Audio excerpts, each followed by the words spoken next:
Hello friends, welcome back to my channel Stuti art and craft. और बहुत सारा thank you जो आपने मेरी वीडियो पर विज़िट किया।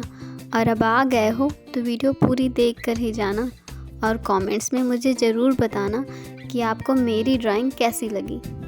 अगर आपको मेरी ड्राइंग थोड़ी भी पसंद आए तो प्लीज़ मेरे वीडियो को लाइक करना।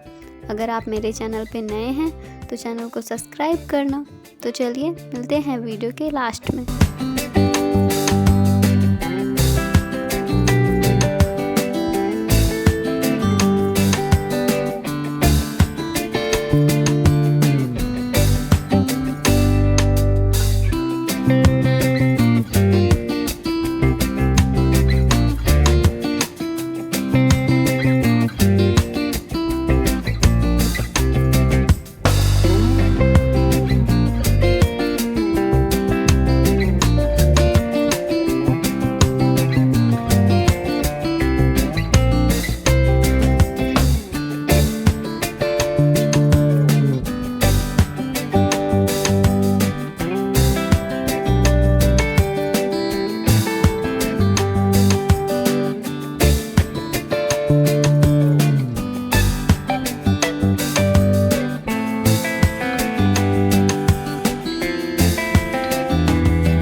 तो